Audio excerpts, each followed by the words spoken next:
Et puis, je t'avais donné des cours. Ah oui, c'était en 78. Ça 78. s'appelait même pas JB. Non, Ça s'appelait Jeunesse en mouvement. exactement. Ah, il y a quand même une bonne mémoire, il prend des bonnes pilules. Et vous voyez, quand on fait du beau travail, on a du beau résultat. C'est pas un lâcheux. On a eu du bon temps ensemble. Ça avait lieu d'habitude à Longueuil, t'en rappelles, dans le sous-sol. Monsieur Keefe, Monsieur Ortubise, il y avait moi-même. Et puis, il y en avait un autre, là. Monsieur Frey, je sais pas si c'est... L'exagnant qui Allez, ah bon, exactement, oui, toute la vieille gang, là, tu sais, toute... Bon, alors, sois le bienvenu, que Dieu t'accompagne, et puis nous sommes tout oreilles et de tout cœur avec toi. Merci beaucoup. Je ne sais pas s'il y aura quelque chose pour changer les diapos, éventuellement, avec le clavier. Ou alors, je peux vous dire, vous changez directement, c'est pas grave. Non? Alors, ce serait... En tout cas, en attendant, moi, je vous dis bonsoir. Je suis très, très heureux d'être parmi vous. Ça fait pas tellement longtemps que je suis rentré au Canada. Je suis arrivé le vendredi. Et je suis arrivé vers 22 heures. J'ai pris une petite journée là pour me reposer, poser les valises. Et le dimanche, j'ai commencé la visite dans les églises. Et on en a jusqu'à la mi-août.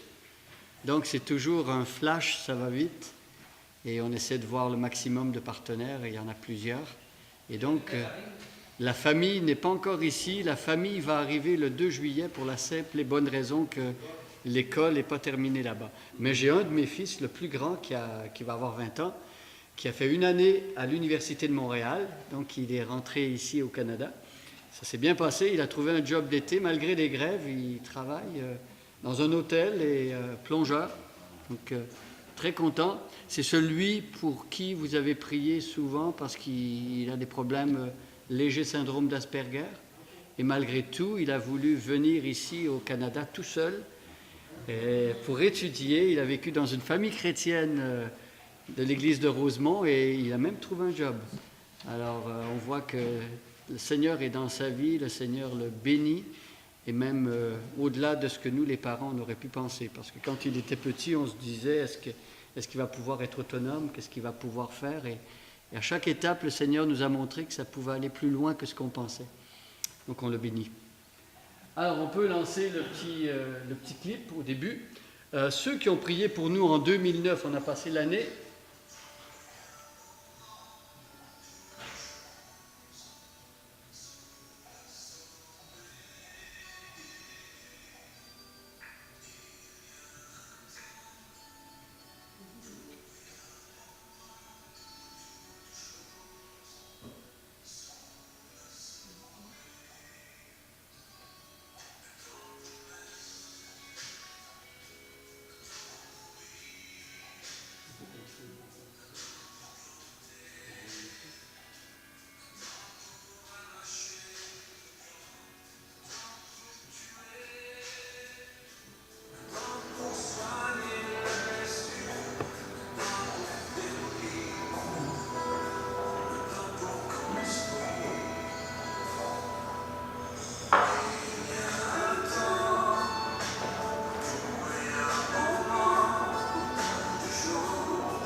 Vous venez de voir des images de l'année 2009-2010 qui pour nous reste une année repère dans notre vie. Quand on veut penser à la bénédiction de Dieu, aux bontés du Seigneur, on pense à cette année-là qu'on a vécue.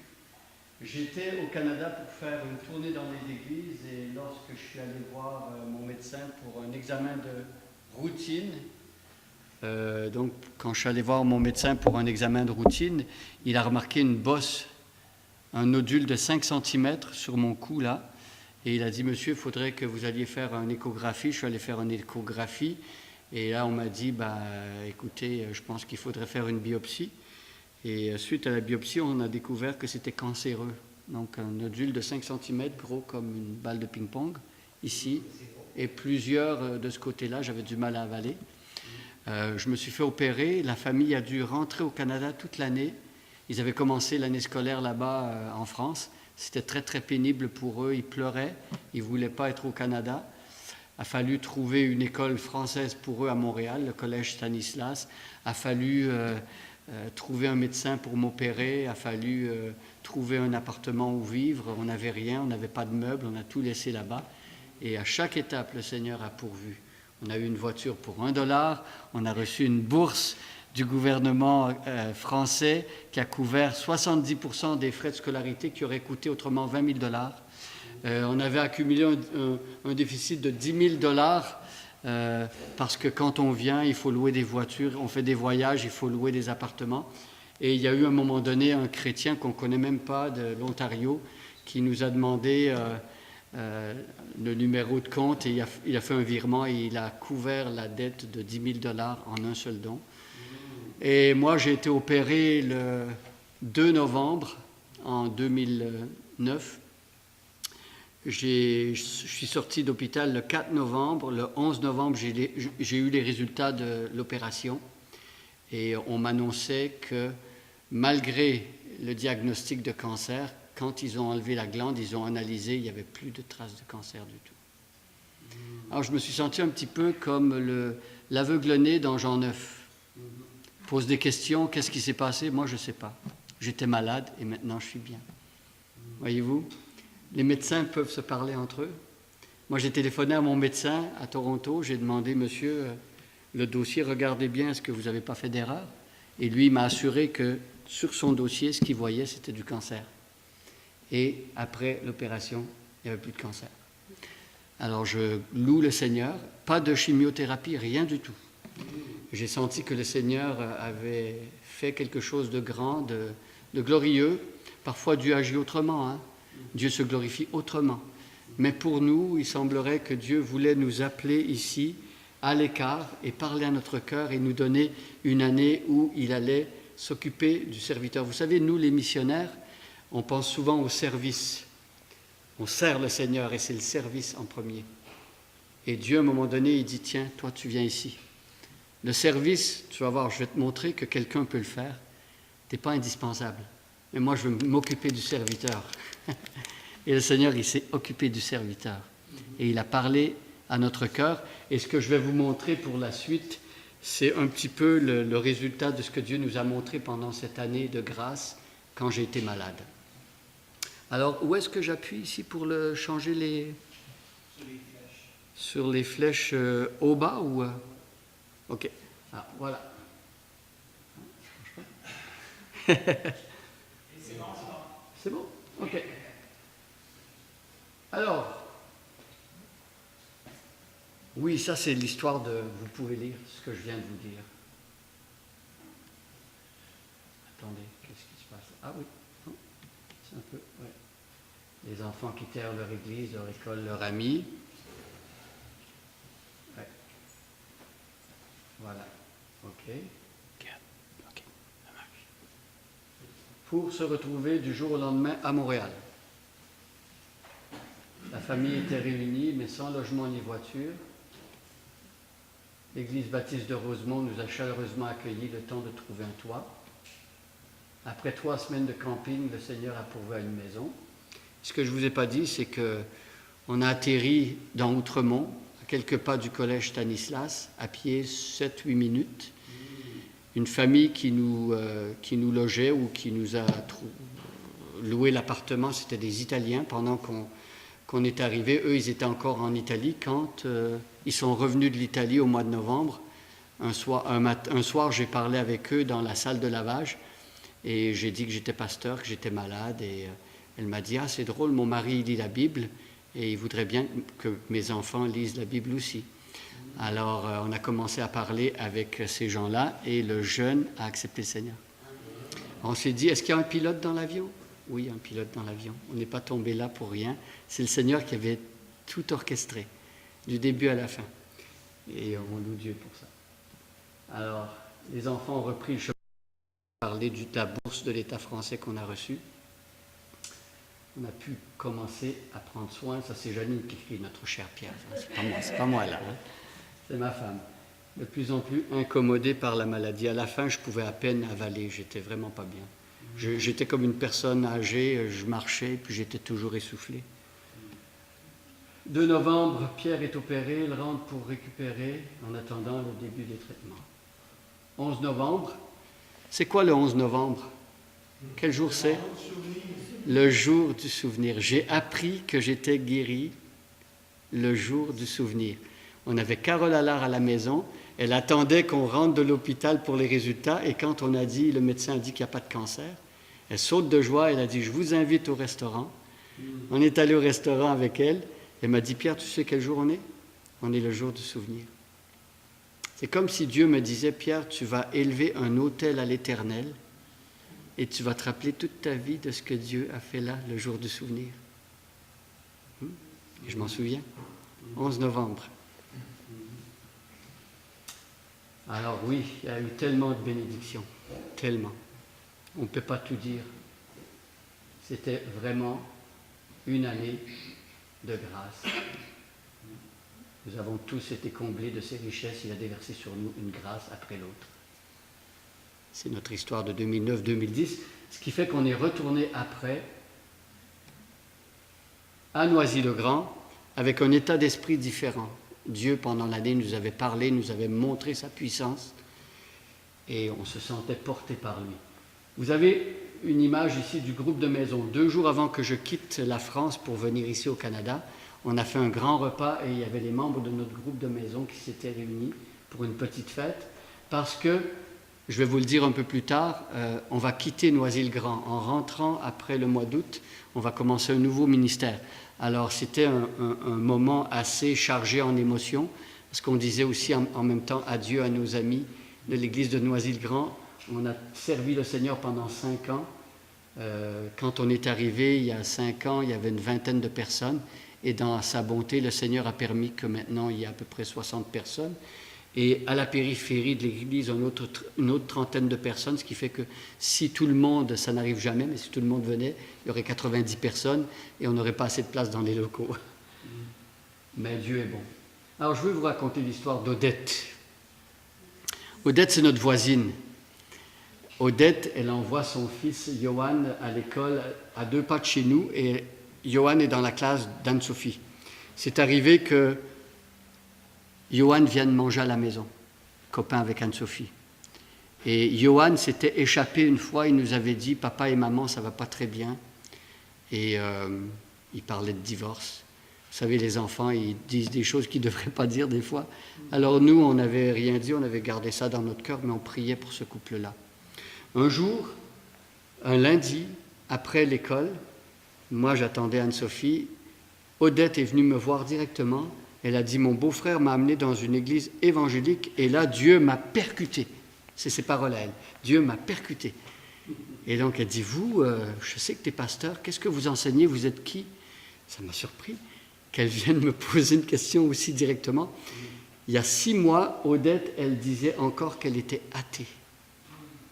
Et Dieu l'a touchée et elle a commencé à venir à notre groupe de maison. Elle est là au milieu. Et elle a commencé à venir au culte et le Seigneur a vraiment sa bonne main sur elle. Elle est en train de découvrir le salut en Jésus-Christ. Vous, comment le Seigneur est bon et touche les gens. Odette, priez pour elle. Il était une fois Gaël, un jeune étudiant. Gaël, d'origine camerounaise, est arrivé dans notre église et lui, son témoignage est très très fort. Il a découvert le Seigneur en lisant la Bible tout seul. Et touché profondément, il en pleurait, sa vie profondément changée. C'est un gars qui faisait les 400 coups, un gars qui agissait, il faisait du mal à sa famille et il avait vraiment une mauvaise réputation dans son pays, au Cameroun, dans la ville où il est né. Et le Seigneur l'a saisi, il a été transformé. Il nous est arrivé dans notre église et lui, c'est un évangéliste.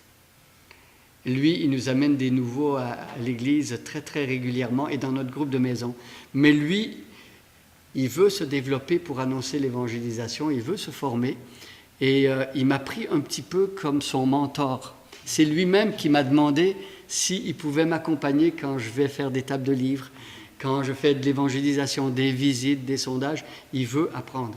Donc, d'une certaine manière, il est venu vers moi et moi, avec joie, je l'ai pris sous mon aile Et il apprend avec moi, mais il est une grande source de joie pour moi. Je ne sais pas si lui, il s'en rend compte, mais il pense que c'est moi qui lui enseigne, mais lui, il m'enseigne beaucoup.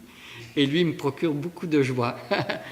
Mais priez pour lui, parce qu'il va commencer, il va entrer dans un programme pour se former, pour être mieux équipé pour évangéliser à partir du mois de septembre. Priez pour lui. Un autre couple. Vous savez, des situations parfois dans la vie chrétienne, c'est un peu compliqué. Léa, elle habitait dans notre appartement l'année où j'ai été malade. Une colocataire avec d'autres étudiantes, elle était dans notre appartement. Léa s'est amourachée de ce jeune homme Loïc. Et Loïc, catholique, pas encore chrétien.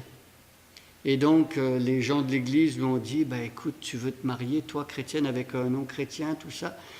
Loïc, très ouvert, mais on était dans une situation où on s'est dit, qu'est-ce qu'on fait? Loïc, lui, il ne comprend pas les enjeux. C'est plutôt la chrétienne qui est fautive. Et on s'est dit, qu'est-ce qu'on peut faire pour aider Loïc? On lui a proposé de faire des cours bibliques. Et il a confessé le nom du Seigneur Jésus. On prie que ce soit profond, que ce soit pour les bonnes motivations. C'est difficile de savoir. Mais en tout cas, il a confessé le Seigneur Jésus-Christ et il a fait des cours avec nous. Et là, il se prépare. On a fait des cours de mariage avec eux. Mais priez pour Loïc, parce qu'avant, il pensait que la conversion, c'était changer de religion. Et au fur et à mesure qu'on a commencé à étudier la Bible, il a commencé à voir que non. Nouvelle naissance, repentance et foi en Jésus-Christ. Et maintenant, il comprend tout ça. Et priez pour lui. Alors, ici, vous avez le groupe de maison de Janine. Janine aussi a été responsable d'un groupe de maison. Elle a dans son groupe Élise A, son nom de famille A, parce qu'elle a épousé un jeune homme chinois d'origine. Et j'ai vu que vous avez un livre de Béatrice Marais, ici, pour les enfants, l'île de Bréa. C'est sa mère. Elle fait partie de notre église. La mère a écrit le livre juste là. Donc, Élise, elle est dans le groupe avec Janine. Et Sylvia, on l'a rencontrée en faisant des sondages. Suissesse d'origine. Et elle débarquait à Noisy-le-Grand. Elle connaissait presque personne. On fait des sondages, on la rencontre. Et maintenant, elle est attachée à l'église. Et une grande source de joie pour nous. Alors, parmi les activités d'évangélisation, parce que mon ministère a été surtout axé sur l'évangélisation, parmi les activités qu'on a faites, c'est une distribution mensuelle. Et puis aussi, on a eu quelques distributions ponctuelles. Et suite à ça, il y a au moins 2 personnes qui sont venues à l'église. Donc on bénit Dieu parce qu'on se dit que Dieu aime utiliser les choses folles, faibles et les choses qui ne sont pas pour confondre les sages. Alors on peut se dire, mettre un petit papier dans une boîte aux lettres, c'est rien du tout. Mais si Dieu décide de s'en servir, c'est tout. C'est parce que c'est sa parole. Alors, au mois de novembre, à chaque année, on fait imprimer des petites cartes réponses. Les gens peuvent répondre et demander un calendrier biblique gratuit. Et nous, c'est un peu avant Noël, on va souhaiter joyeux Noël aux gens. On donne le calendrier biblique et on prend contact avec des gens qu'on peut revoir après. Alors, il y a 3 ans, on avait fait l'opération calendrier, on avait eu 3 réponses. L'année dernière, 60 réponses. Et cette année, 70 réponses. Le Seigneur ajoute, et ça nous fait un listing de contacts à revoir et des personnes qui ont surtout la parole de Dieu à tous les jours et qui peuvent lire les textes bibliques. On a eu aussi des repas entre hommes, 2 cette année. Un avec Guy Leduc, que vous connaissez très très bien. Guy Leduc qui nous a fait une conférence Cinéma ou réalité 2012. On parle beaucoup de la fin du monde, en France aussi. Les gens s'émeuvent quand ils entendent parler de 2012 parce qu'ils pensent que, calendrier, Inca, etc. Et donc Guy nous a parlé par rapport à cela. Il y avait à peu près une dizaine d'inconvertis quand il a fait la conférence autour d'un repas. C'était très très bien. Et il n'y a pas longtemps, il y a peut-être 1 mois et demi, on a eu une autre conférence. Cette fois, faut-il avoir peur de l'avenir? Les Français sont des gens qui ont beaucoup peur de l'avenir. Des gens craintifs, méfiants, peur de l'avenir, pas beaucoup d'avenir pour les étudiants qui sortent après le diplôme. Et donc, c'est un thème bien choisi. Et on a eu quelques non-croyants qui sont venus aussi à ces conférences. Alors, je ne vous ai pas dit, mais quand je suis rentré en France après ma maladie, le Seigneur nous a orientés pour qu'on ait un ministère fragmenté en 4 parties. Donc, on dit 4 cartons. 25% de ministère à l'église de Noisy, je viens de vous en parler. Un autre 25% de notre temps est un ministère élargi dans l'évangélisation.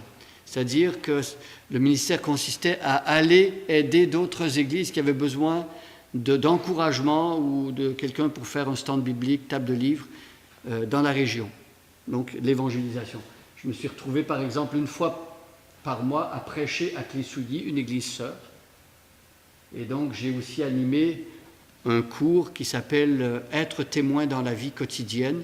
On m'a invité et puis les groupes se mettaient à l'écart, 7 ou 8 personnes par groupe, et puis avec un questionnaire et des textes du livre des Actes des Apôtres, et on a développé plusieurs thèmes avec l'objectif d'encourager les chrétiens à être des témoins dans la vie quotidienne. C'est ça qu'on a fait à Clé-Souilly. Formation à l'évangélisation, je l'ai fait pas seulement à Clé-Souilly, mais on l'a fait aussi à Lagny-sur-Marne et à Noisy-le-Grand. Et quand on va retourner, on nous a demandé de faire un week-end d'église avec ce même thème. Il y a une série d'à peu près 14 leçons et on décline l'évangélisation ou le témoignage de 14 manières. Par exemple, souveraineté de Dieu et témoignage, souveraineté de Dieu, témoignage et Saint-Esprit, témoignage et prière, témoignage et église locale. Vous voyez, il y a toute une série de leçons qu'on donne comme ça sur l'évangélisation.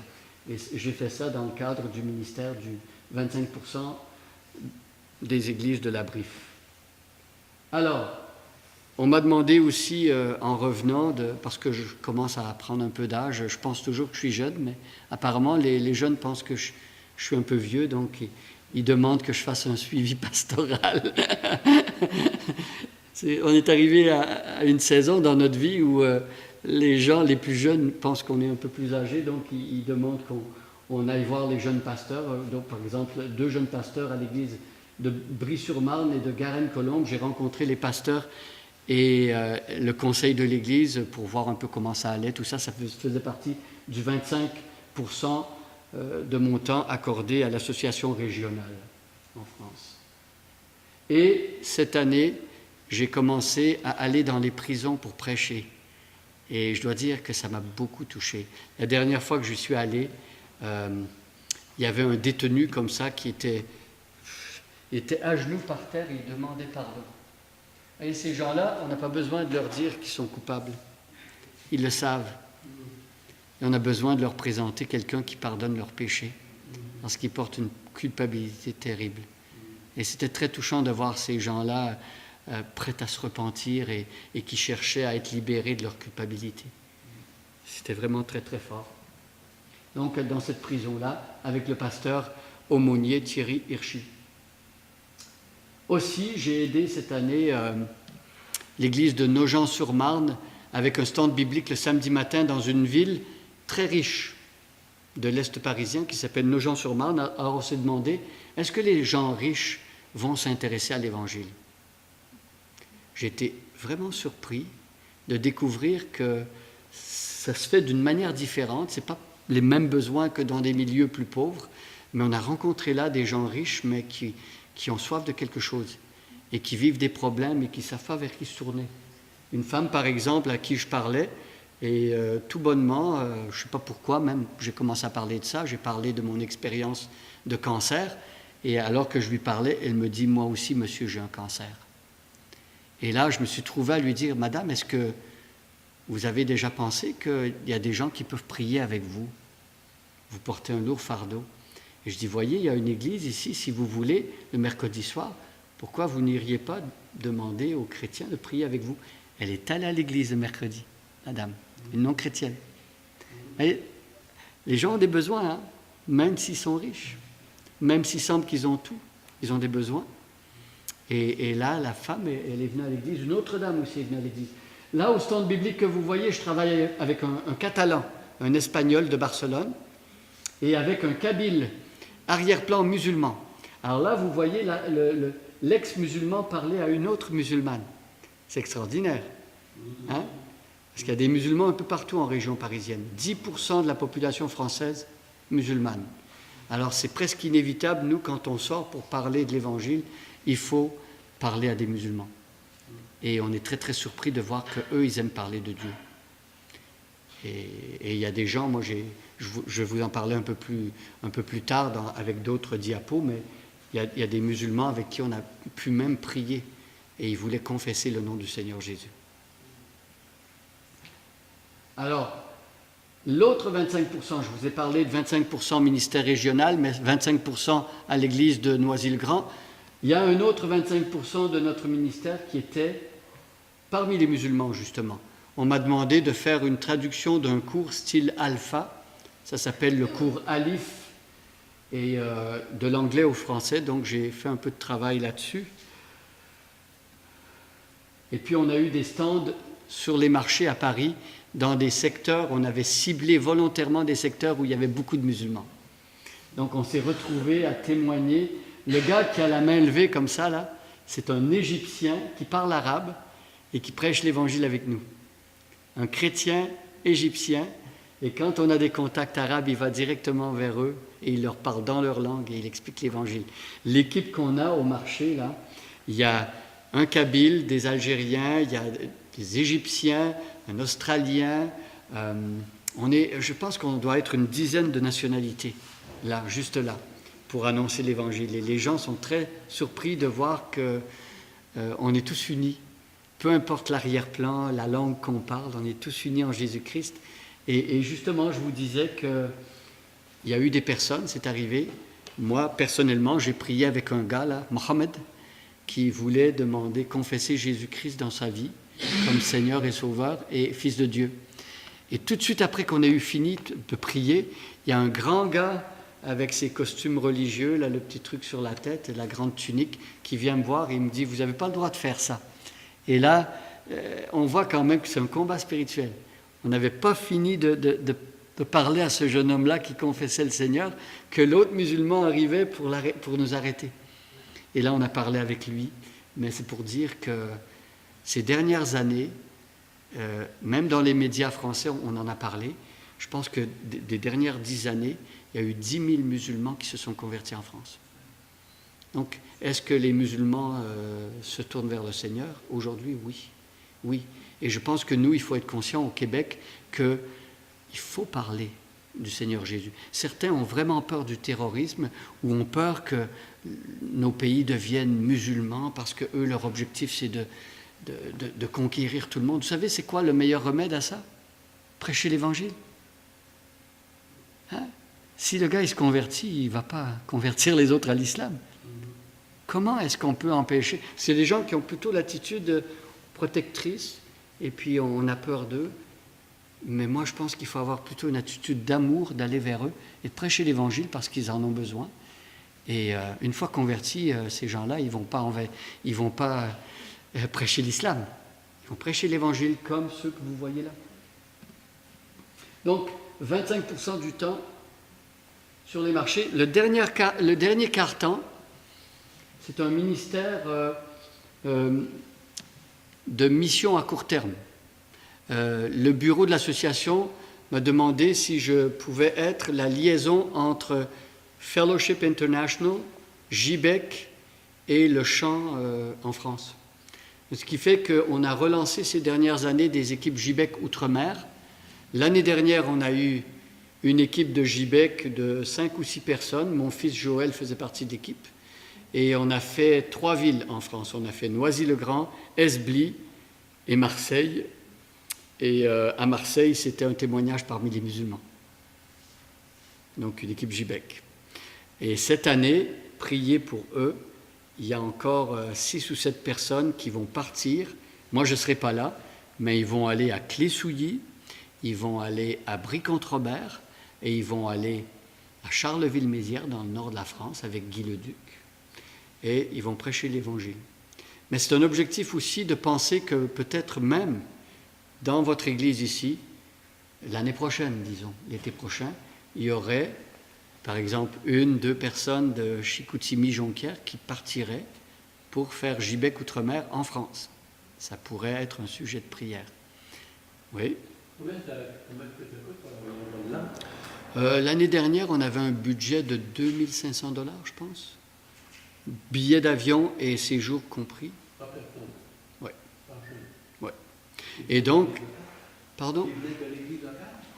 Non, on demande aux jeunes de faire un petit peu comme nous on fait là, une tournée dans les églises ou de contacter des amis, des particuliers, et puis de présenter le projet par Internet avec une page, une lettre que tu envoies à des amis.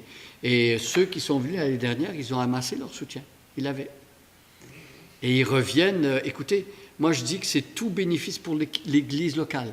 Quand un jeune va se former et travaille comme là, vous voyez Raphaël Asselin, il y a Jessica Healy, il y a Jean-Pierre Gagné, il y a moi, il y a Mathieu Laberge. Mais quand les jeunes vont apprendre un ministère transculturel, c'est-à-dire qu'ils franchissent des frontières culturelles, ils apprennent à travailler avec des personnes qui sont différentes de nous, ils reviennent dans l'église locale, eux, est-ce qu'ils vont être capables de parler aux étrangers après? Oui, ils l'ont vécu. Et ça, c'est tout bénéfice pour l'Église. Sujet de prière. Donc, ministère Gibec, priez pour l'équipe de cette année. Demain, je pars à Drummondville 2 jours.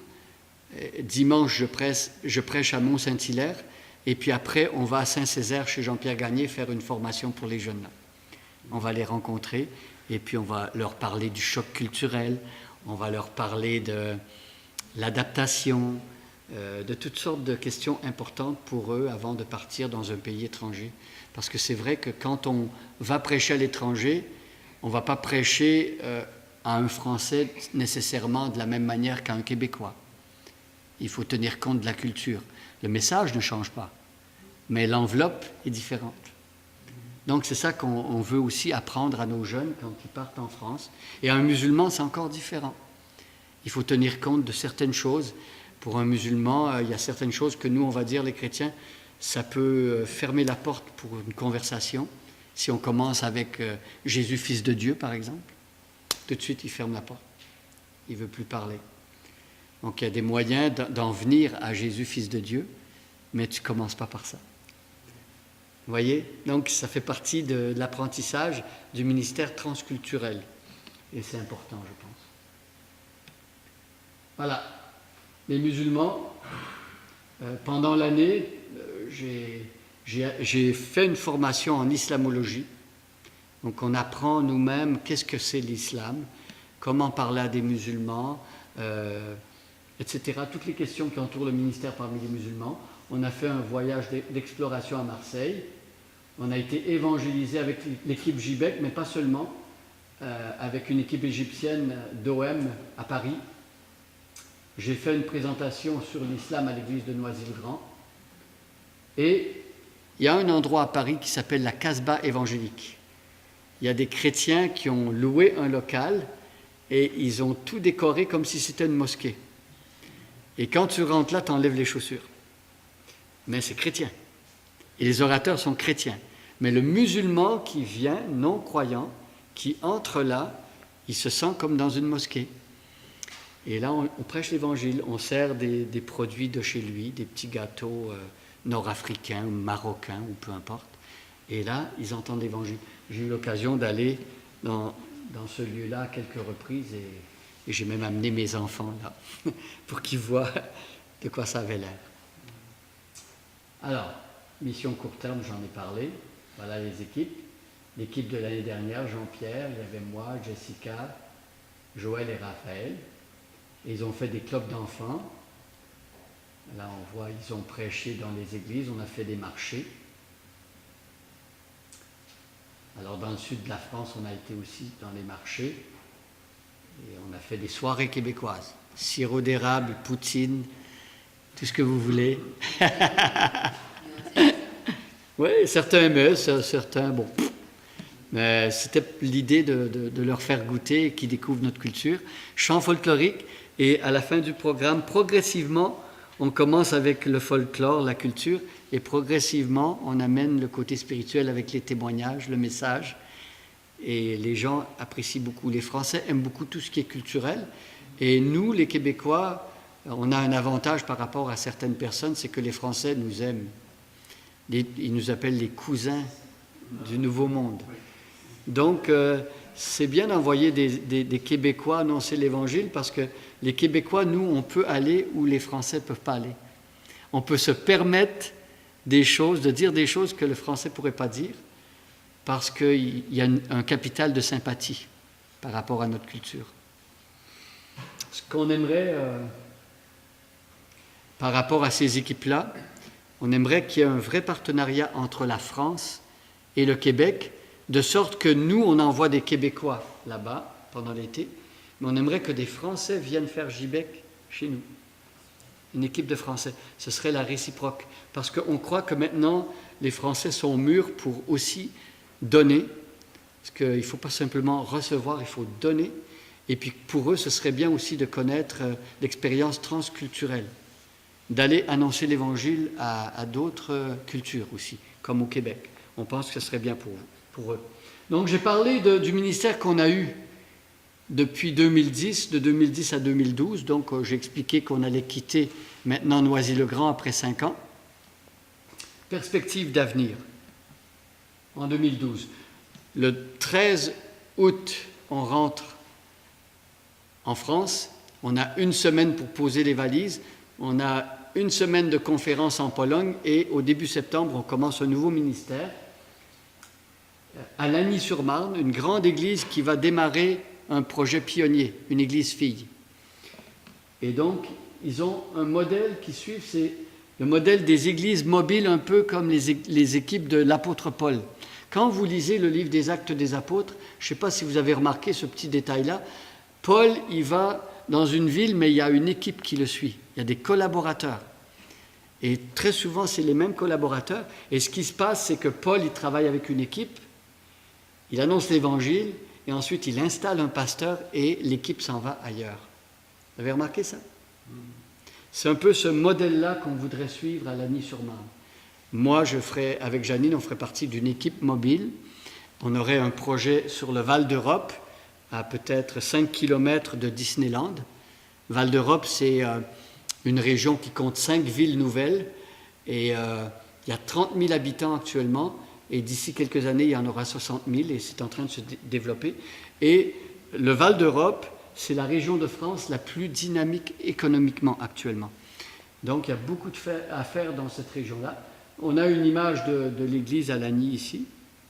On va commencer là. Vous voyez, par rapport au plan de la région est de Paris, il y a le Val d'Europe, il y a Lagny-sur-Marne et il y a Chelles.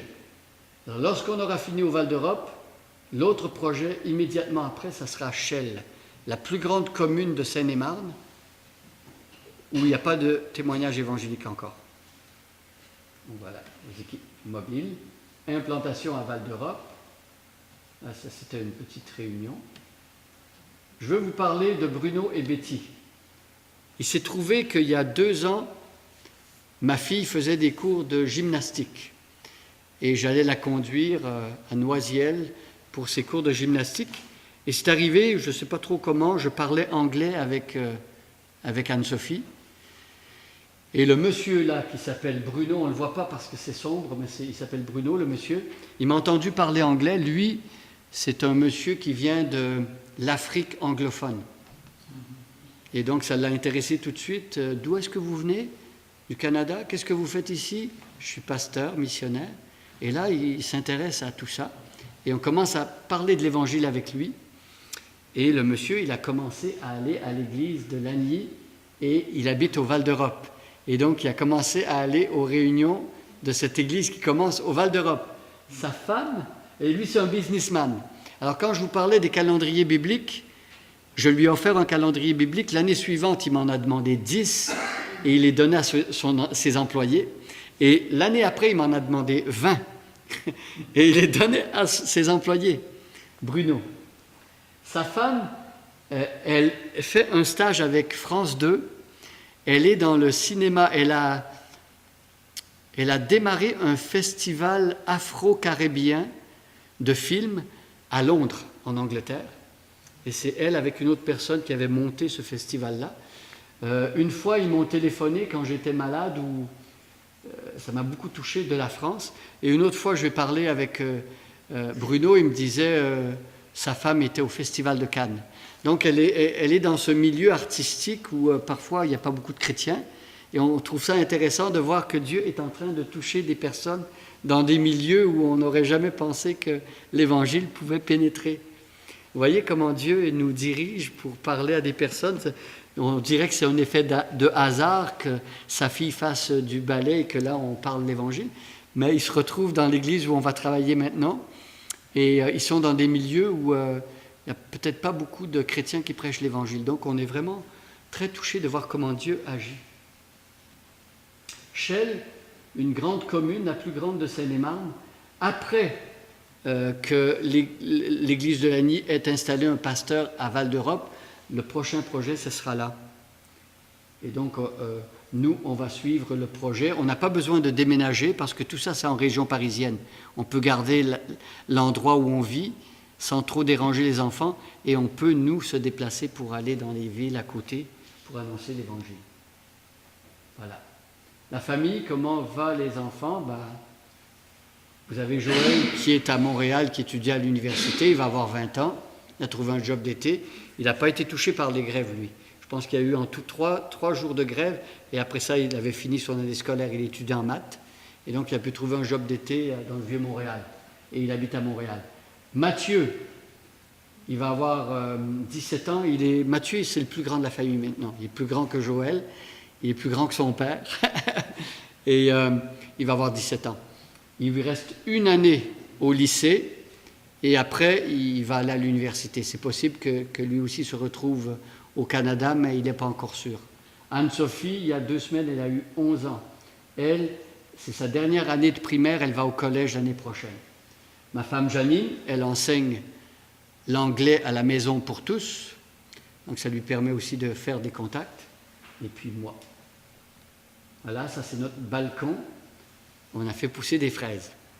Vous savez, je plante toutes sortes de graines sur mon balcon et je regarde pousser. Et je me dis, en fait, c'est pas tellement différent de ce qu'on fait spirituellement. On plante des graines et on regarde pousser. Et c'est le Seigneur qui fait croître. Là, dans notre petite balconnière comme ça, on a eu des fraises. Donc on se dit, Seigneur, on sème des graines, mais toi, tu vas nous donner des beaux fruits parce que tu es fidèle. Amen. Il me reste combien de temps? Bon, je vais terminer maintenant, à moins qu'il y ait peut-être des questions. Est-ce qu'il y a des questions? Ou des commentaires ou des réflexions que peut-être ça ici, ça a suscité en écoutant? Nous, on est en région parisienne, à l'est de la France. On est de Paris, à l'est de Paris. On est à peu près à peut-être à 18 km de Paris, côté est. Oui. De chez nous, on prend le train de banlieue et ça nous mène directement au métro de Paris. Donc parfois on a des visiteurs, et d'ailleurs si jamais vous passez par Paris, venez nous voir. Ils habitent chez nous, on a de la place. Ils peuvent dormir chez nous, on les laisse tout seuls, ils se débrouillent, ils prennent le train de banlieue, ils vont à Paris et ils rentrent le soir. On a eu des gens de Drummondville, on a eu des gens qui viennent chez nous, l'accès est direct. C'est vraiment à 5 minutes du train. Donc voilà. D'autres questions, commentaires? Oui? Yeah. Pour ta santé, est-ce que Dieu a enlevé la thyroïde? Oui. Tout au complet? Au complet, avec les nodules. Parce que de toute façon, même s'il y avait eu... de toute façon, il fallait l'enlever la thyroïde parce que le fait qu'il y ait un gros nodule qui était rattaché à ça fonctionnait plus. Donc il fallait l'enlever, il y avait des petits nodules là. Mais moi, je n'ai pas eu besoin de chimiothérapie. En fait, la mission m'avait demandé de venir pendant toute l'année parce qu'il se disait peut-être qu'il y aura des traitements de chimiothérapie, tout ça. Mais en réalité, mon médecin m'a donné le feu vert à partir du 15 janvier. J'aurais pu retourner au travail. J'ai été opéré le 4 novembre et un mois plus tard, elle me dit, il n'y a pas de raison, monsieur, je ne peux pas vous donner un congé plus longtemps. Et donc, ce que le fellowship a dit, il m'a dit, on ne peut pas déraciner encore les enfants, on va te réaffecter pendant que tu es au Canada, tu vas aider dans les églises, j'ai aidé un peu à l'église de Montréal-Nord, et puis c'est comme s'il m'avait réaffecté au Québec pendant cette période-là pour que les enfants ne souffrent pas trop de... des synthroïdes toute ma vie. Oui, mais les doses, hein, il faut toujours trouver les bonnes doses avec ça. Et je connais des amis, ils ont été des années à essayer de trouver la bonne dose et ça joue sur l'humeur, sur le métabolisme. Par exemple, si la dose est trop faible, je suis amorphe, hein, j'ai pas d'énergie. Si la dose est trop forte, le cœur, boum, boum, boum, boum, boum, et puis je suis speed. Des fois, ma femme, elle me disait, Pierre, quand tu rentres dans l'appartement, là, on dirait qu'il y a un courant électrique. Tu trouvais que j'étais très speed. Mais ça, c'est parce que la dose n'était pas tout à fait bonne. Mais nos proches peuvent nous dire si la dose est bonne ou pas. Nous, on ne s'en rend pas compte. On a à peu près 70% de notre soutien, donc il faudrait en avoir un petit peu plus. Malheureusement, on a une église de l'Ontario qui, je pense qu'il y a eu des difficultés internes dans l'église. Ils ont été obligés de lâcher ou d'arrêter le soutien. Mais en général, les églises qui nous soutiennent depuis presque 20 ans, ça a été très rare qu'ils abandonnent. Et en plus, les églises ont souvent augmenté leur soutien. Mais là, oui, on aurait besoin encore d'un peu de soutien. Ouais. Quel est le salaire moyen qui est alloué à des missionnaires, soit le milieu français ou anglais? Ça dépend toujours de là où vous habitez. Même en France, il y a des différences. Ouais. Si on est à Paris, ça coûte très cher, comme les grandes villes, comme Montréal peut-être, comme Vancouver, Toronto. Les grandes villes coûtent cher. Si on est à la campagne, ça coûte déjà moins cher. Et la France, c'est un pays où ça coûte cher. Je pense que parmi tous les champs missionnaires, la France, ça doit être un de ceux où ça coûte le plus cher, à cause du logement, à cause des taxes, à cause de... Ben, ceux qui ont voyagé, vous avez peut-être voyagé en France, certains d'entre vous, quels sont ceux qui sont allés peut-être en France? Bon, vous savez peut-être de quoi je parle. Tout coûte cher. L'essence, je voyais dans le journal de Montréal, là, on trouve que l'essence est chère. Ici, en France, c'est à peu près 2 fois plus cher. Donc, oui, c'est assez cher. Le coût de la vie est très élevé. Ouais. Alors, je pourrais finir, moi, en lisant Matthieu chapitre 9, quelques passages très simples. Matthieu chapitre 9. Vers la toute fin, là, à partir du verset 35. Matthieu 9, 35 jusqu'à 38.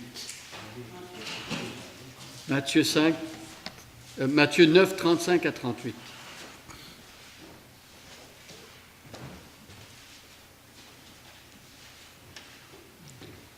Jésus parcourait toutes les villes et les villages, enseignant dans les synagogues, prêchant la bonne nouvelle du royaume de Dieu et guérissant toute maladie et toute infirmité. Voyant la foule, il fut ému de compassion pour elle, parce qu'elle était languissante et abattue comme des brebis qui n'ont point de berger. Alors il dit à ses disciples, « La moisson est grande, mais il y a peu d'ouvriers. Priez donc le maître de la moisson d'envoyer des ouvriers dans sa moisson. » La mission. Comment accomplir la mission que Dieu nous confie? Je pense qu'il y a des éléments ici pour nous faire réfléchir. Pour accomplir la mission, il faut d'abord sortir. Jésus, il parcourait toutes les villes et tous les villages et il enseignait dans la synagogue, il prêchait la bonne nouvelle. Sortir pour prêcher la parole de Dieu. Important. Si on veut que la mission s'accomplisse dans notre génération, ici, au Saguenay, mais ailleurs aussi, il faut sortir et enseigner, prêcher la bonne nouvelle. Mais aussi la mission, je dirais qu'elle a beaucoup à voir avec ce qu'on lit au début du verset 36. Voyant la foule. Pour pouvoir accomplir la mission de Dieu aujourd'hui, il faut apprendre à voir la foule comme Dieu la voit. voyant la foule. Je me demande, moi, si lorsqu'on va à la place du Royaume ou dans les lieux publics et on a l'habitude de voir des gens défiler devant nous, je me demande comment est-ce qu'on les voit. Est-ce qu'on les voit encore? Est-ce qu'on voit les gens et après, si on les voit, est-ce que ça fait simplement partie du décor ou on se laisse tromper peut-être par l'apparence extérieure? Moi, je dis que la misère spirituelle peut porter de très beaux vêtements.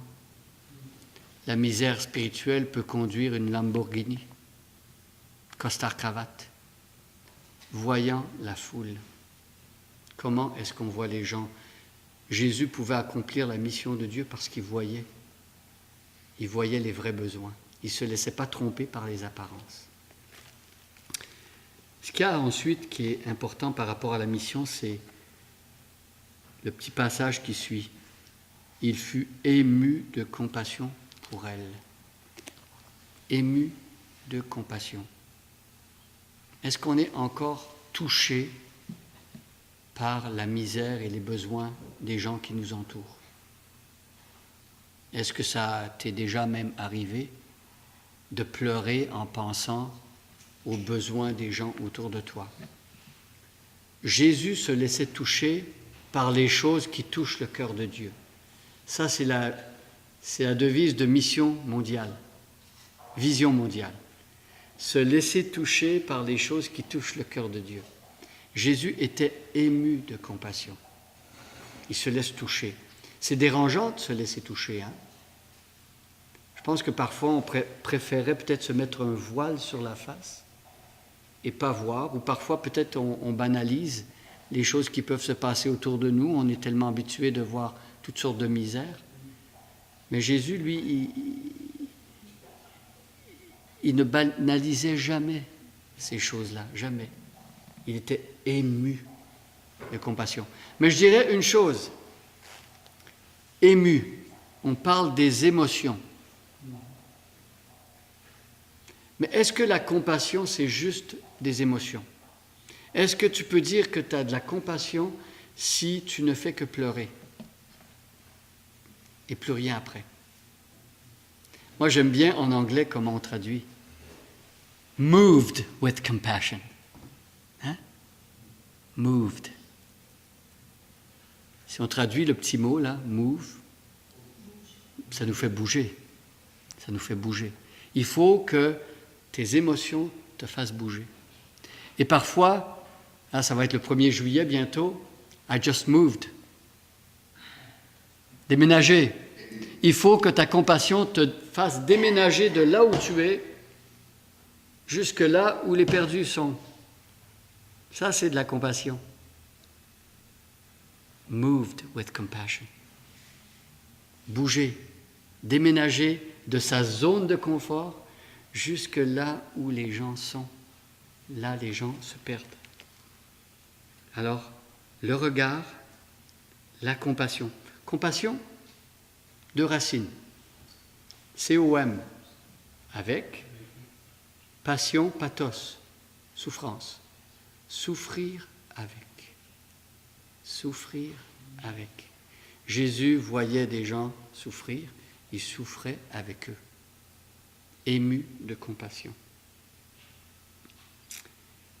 Et ce qui vient immédiatement après, c'est la prière. Important. Moi, je pense qu'il n'y a pas de mission sans prière. On veut avoir un impact dans le monde, prions pour les perdus. Et très très souvent, si on commence à prier, en se tenant au courant de ce qui se passe ailleurs, très souvent, ça va aller plus loin que seulement la prière. Le Seigneur va peut-être te dire, toi, tu vas aller.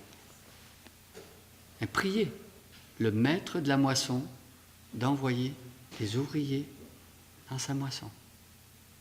Des Gibécois, des missionnaires long terme, des gens d'ici, pour la mission, mais la mission c'est aussi au Saguenay.